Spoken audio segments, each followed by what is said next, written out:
What's up to Lion Talk Live? So we love you too, buddy. What's going on, guys? It is Aiden Hutchinson. What's up, man? It's your boy Amon-Ra St. Brown. What's up, everybody? It's Calvin Johnson Jr. here, a.k.a. Megatron, a.k.a. First Ballot. What's going on, Coach Dan at Lions Talk Live and the Duke Crew? This is Ball Hawk Ifata Malafanu of the Detroit Lions. Everybody make sure you help support the YouTube channel Lions Talk Live by clicking that like and subscribe button. Let's get it and go Detroit. Greetings and salutations to everyone out there in YouTube land. This is Dan Skipper, offensive weapon for the Detroit Lions. Make sure you all help support Lions Talk Live and Coach Dan by clicking on that like and subscribe button. Everybody, woo! I love nothing more than watching Lions Talk Live every morning. Woo! All right, well, greetings and salutations to everybody out there in YouTube land. I am your host once again, Dan Thornton, and I want to thank you all for joining me here today. Lions Talk Live. Hey, it's just before 1 p.m. Eastern Standard Time, and about 30 minutes ago, something hit my wire that I wanted to get over to you guys. I'm going to bring you guys, Hutch Jr., up to speed so we can all address it ahead of time. Detroit Lions are fully, it appears, aware of a situation that happened repeatedly last game with the Minnesota Vikings. You know, if you watched that game and you thought, man, the Minnesota Vikings seem to be getting away with a lot of delay of game penalties. Why aren't they being called?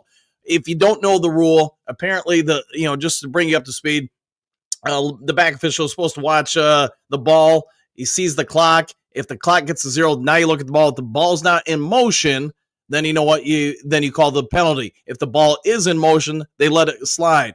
But apparently the Minnesota Vikings knew this rule as well, and they were intentionally trying to move the ball to try to get the Lions to jump off sides right when it was hitting 0, and to try to reveal if they were blitzing, who was blitzing. In essence, trying to take advantage of kind of a loophole in the rule. Apparently, Detroit Lions were aware of this by halftime, made some adjustments to it, tried to talk to the officials about it. Officials just said, basically in a nutshell, there's not a whole lot they can do about it, but they would bring it up to the league because they also understood what the Lions were trying to say.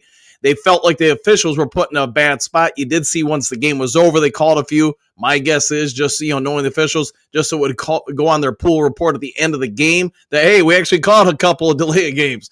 Whatever it is, the Lions are aware that other teams are probably going to try to take advantage of this, if not the Minnesota Vikings. Let's not forget that in Los Angeles right now, there is a massive fire destroying all of L.A., unfortunately, and a lot of the L.A. Fans, coaching staff, medical staff, players, they're all going to be playing their next game against the Minnesota Vikings, probably with distracted minds. I think this is going to play a huge factor into the game, unfortunately, as, hey, you're worried about your family's safety, where you're staying and everything. Are you really worried about the game? I think it's going to be a massive distraction for the Rams going to this game, which means if the Lions do face the Minnesota Vikings again, Lions are aware that Kevin O'Connell is probably going to try to take advantage of this rule, if not other things. This has all led to the Lions and both the Minnesota Vikings getting into a he said, she said with Roger Goodell and the NFL front offices and officials today. So the NFL's in a bad spot here. Hutch Jr., I've tried to bring everybody up to speed as quickly without going into a gajillion details with this thing. But at the end of the day, I get it. If you're not cheating and you're not trying, but what do you think? Do you think the Vikings were trying to intentionally move that clock down and maybe give it an extra second or two after the 0, try to force any blitzers from Detroit who are trying to time it, basically to be caught off guard, maybe get off sides, and thus reveal the Detroit Lions defense in a manner they really shouldn't have to reveal it? Yeah, it was really weird, man. That game, being at that game, I felt like there was a couple times where they missed some very, very blatant delay games. Like, I'm talking like you're a second over. Right. And I think there was one point in that game where I remember they it was a delay game and Anzalone jumped up looking for a flag. Like, he was blatant delay game. They hiked the ball. And that's the play where I think they went down and got the pass interference the very next play. And, they ended up getting in the red zone. Thankfully they didn't score or whatever, but yeah, I not personally just me, but I remember scrolling through Twitter during the game, and very seeing people delay a game, offsides, false start. And it was like, I don't know how many you missed that call because I've seen worse delay games called in right. football. So I think it's very funny that now it's a back and forth game because, if we go back to last week, It was the whole black jerseys, blackout. Now it's this. And now I think this is one of those right. I mean, now we have Minnesota wives claiming that they were misappropriately touched in the stadium by Lions fans, and there's a bunch of stuff going on now between Minnesota and Lions fans that it's getting pretty beefy. I would not be surprised if if we play this, if it's max security. Right. It's getting to a point where it's wow. These teams hate each other. Lions have beat them. Kevin O'Connell tried to play the Dan Campbell game. He lost. Now Vikings are very sour that they lost this game. You can see it just throughout. But yeah, now we got this back and forth game. It's going to be, if we play them again, it's going to be a physical game.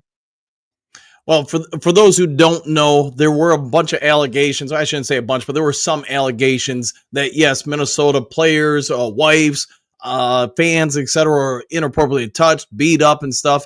There's even a picture I saw online last night, some Lions fan saying that a Minnesota person assaulted their 10 or 11-year-old son, faced all, bashed in. Whether or not that's actual, I don't know. I'll leave that to you guys to Scooby do it.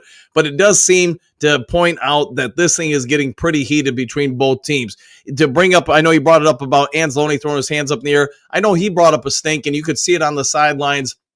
I don't remember where it was in the game. I want to say in the third quarter. But it does seem like, if I understood the report correctly that got to me, that the Lions targeted basically 7 quote-unquote big plays for the Minnesota Vikings. All of them resulted in what should have been a delay of game penalty. You pointed out, Hutch Jr., one of the downfield passes that was interference, etc. It's because basically the Lions players can see the clock just like the Vikings players and the officials. That clock goes to 0. I think everybody takes a deep breath. But it's 0 + 1 + 2 or whatever it is. Now you start getting guys going, what's going on? Why is there a flag? And then the Vikings were hiking it, trying to basically catch the Lions defenders a little flat-footed, I guess you could say. I'm not sure where this thing goes, but just how heated a rivalry do you think now that they're taking it to the next level? You brought up, hey, the black backgrounds, Vikings were upset about that. We all get that. Now you got the Lions upset about, I guess, play clock gate or whatever you want to call it. How heated a third match would this be if they get past the Rams? Yeah, and I mean, this isn't just going into now the organization. This is going to a player level. Like, you got Justin Jefferson, you got Amik Robinson rocking up Justin Jefferson. Justin Jefferson is knowingly walking off the field, didn't even shake hands, walked off the field. So there's going to be animosity there. This next game is going to be, it's going to be a smash mouth football game. If we play those, don't be surprised if scuffles break out, if fights break out. There's always the, for 365 days, Vikings fans that came out and said that Kirby Joseph was the dirtiest player in the league. Now he's been snubbed from AP All Pros and things like that. It's not to say that Minnesota and Vikings fans or Minnesota and Lions fans don't hate each other. I think we're to a point now where we really do hate each other. And I think it would be the ultimate just punch in the mouth for the Lions to beat them again, to say, hey, we beat you 4 times in 1 year. It's time to just, be done with it. Or 3 times in 1 year. Be done with it. We're the better team. Go about your business. Better luck next year, kind of thing, But yeah, it's getting to a point now where it's just, I'm almost tired of hearing about it because, I'm on Twitter all the time.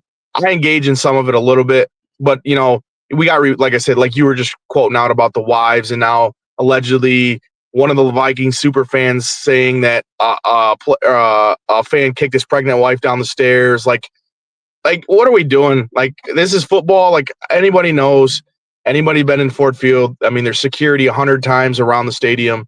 You can report these incidents. It's just, if there was an incident that happened, sure, report it. Okay, I hope these people they're not welcome back in the stadium, whatever. But the evidence that these people are showing is just security in a section and a video of a guy singing the fight song, and it's there's no claim of this, and it's just getting to a point now where this is going to carry over to the players because the players are going to want to stand up for their fans, and it's going to get crazy. And like I said, there could be scuffles, there could be fights, there could be people hurt. This could change the course of people's Super Bowl dreams. It could get ugly. Well, and I'm not going to make this an incredibly long video, but I want to get it over to you guys before I had to practice and such. So those just catching in, hey, we all get it. Lions, the Vikings, about a week and a half ago or whatever it was, filed a grievance with the NFL. Not that the Detroit Lions were going to wear black, they're mostly black with some blue uniforms in it, but that they were aware that the Lions were switching all the background colors across for a field to black. The idea was, I guess, sort of like Matt Stafford griped about, that the Lions defenders would blend in. But my response to that was, Jared Goff's going to have the same problem because the Lions wide receivers are also going to blend in. It didn't seem to be a big problem for Goff in those games. That also being said, now today's topic, the Detroit Lions were aware of perhaps 7 different times during the last game where the Minnesota Vikings intentionally took the play clock down to 0 and then minus another second half, whatever it is. Try to get some basically Lions coverages in the defense to jump off sides. You reveal who was blitzing, who wasn't blitzing. And in each of those instances, when delay of the game wasn't called, Lions did give up a big play because, again, you're catching guys flat-footed. Why isn't the flag being flown, etc.?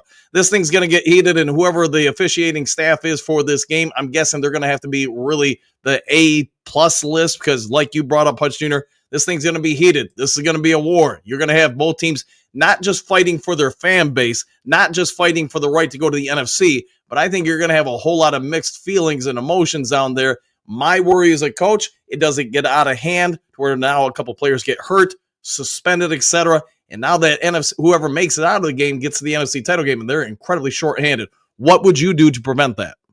Yeah, I mean, I think Dan Campbell, I think things got heated in the San Francisco game and we kind of adjusted accordingly. I think Dan Campbell's going to get his guys locked in, I think we've been kind of one of those teams is like, don't worry about the outside noise. I feel like we've been worrying, I feel like the Lions have had outside noise for 17 games, 18 games now. Kent, you guys are injured. You guys can't do it. The cards are stacked against you. I think Dan Campbell's are going to have these guys, locked in saying, hey, let's figure out who we play. Minnesota might not even get past LA. And then the tall tale is we're going to have another Stafford showdown. So, let's see who we play. I think Dan Campbell's going to have these guys locked in. I think these guys are going to enjoy their little week off. And then they're back, I think, Thursday or Friday. Yeah, I mean, I would expect Dan Campbell and the crew to have these guys locked in and say, hey, you know what? Let them guys talk. We do the talk on the field. We've shown it. And we just continue to do what our job is. We've accomplished 2 goals. We got 1 more to go. And, by doing that, we had to play smash mouth football. And we'll just beat them at, on the field. Right. And for those out there, I know I mentioned it a little bit earlier in the show, but I saw some of the comments. Yeah, LA's under fire. I mean, I think we all get it. Something like crazy, like 50 square miles have been eviscerated by fires. This is going to affect some of the coaching staff, the ownership, all different aspect levels, players, families, etc. for the Rams. I get some of them may no longer be there. They may be out of there, but don't for a second think this isn't emotionally having an impact on their games. I hope they go out there. I hope they play well. I hope they can play through it. But hey, thoughts and prayers for everybody in Los Angeles right now. That town's in a bad way. All right, Hutch Jr., why don't you go ahead and give yourself a shout out to everybody where they can find you and your awesome work. Yeah, as always, Dan, thanks for having me on, man. You guys, we're doing amazing work, so thank you. You can find me on Twitter, the only Hutch Jr., and then you can catch me on cmvradio.com. That's cmvradio.com. Catch my Vibe Radio. All right, guys, if we get other breaking news later today, I'm not in practice getting ready for tomorrow night's game for my team. I'll get it over to you as quick as possible. Otherwise, take care. If you would be so kind, hit the thumbs up button, hit the like button, hit all the buttons. We'll see you guys all in the next Lions Talk Live. See you guys. Excuse me, sir, would you...